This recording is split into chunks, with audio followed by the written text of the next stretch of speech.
अस्सलामुअलैकुम। आज मैं आपके साथ चाइना कॉलर की वीडियो शेयर कर रही हूँ। इस कॉलर को बनाने के लिए हमने प्रेस बुकरम का इस्तेमाल किया है। इस पर मैंने ये ड्राइंग ड्रॉ की हुई है। कॉर्नर से हम तकरीबन 4 इंच के फासले पर एक मार्क करेंगे। कॉलर की लंबाई हम तकरीबन 14 इंच लेंगे। आप 13 भी ले सकते हैं, 14 भी ले सकते हैं। और इसका क्रॉस में नीचे से हमने तकरीबन 1.75 लिया है। और इसी तरीके से तकरीबन हमारा 15 इंच का ये टोटल पट्टी बनेगी कॉलर की। 1 इंच इसकी चौड़ाई होगी और उसके बाद हम इसको बनाना शुरू करेंगे।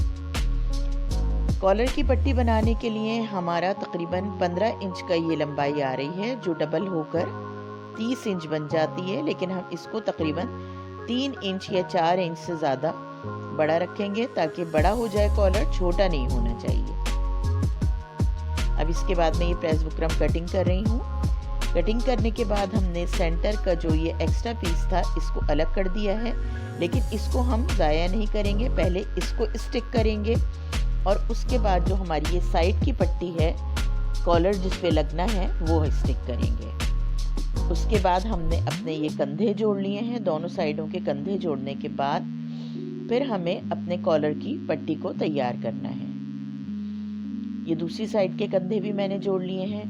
ये कॉलर की पट्टी मैंने डबल कलर में ली है।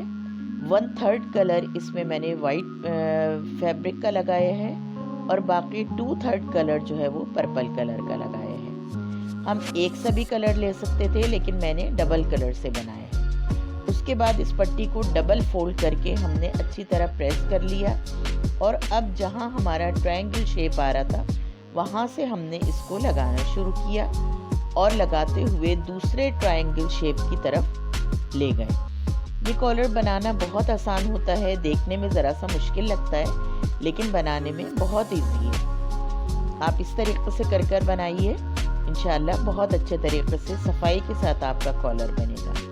अब ये जो हमारी क्रॉस की शेप थी वहाँ पर हमने एक कट लगा के अपनी इस कॉलर पट्टी को पीछे की तरफ ले लिया है। दूसरी साइड पे भी कट लगा लिया है और दूसरी साइड की पट्टी को भी घुमाकर पीछे की तरफ ले लिया है।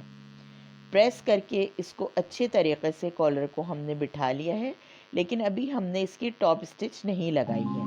हम अंदर का फैब्रिक लगाएंगे पहले और एक साथ एक टॉप स्टिच से पूरा कंप्लीट करेंगे।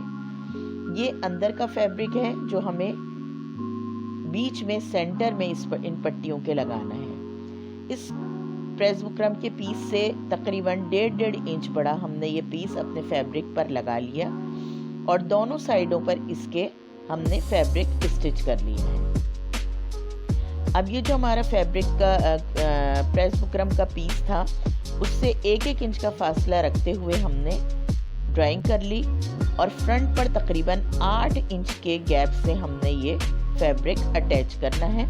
अब हम टॉप स्टिच लगाएंगे। अपनी टॉप स्टिच लगाते हुए ही ये फैब्रिक हमारा फ्रंट पर अटैच हो जाएगा और एक ही सिलाई से हमारी कॉलर की पट्टी भी बैठ जाएगी और ये सेंट्रल पीस भी बैठ जाएगा।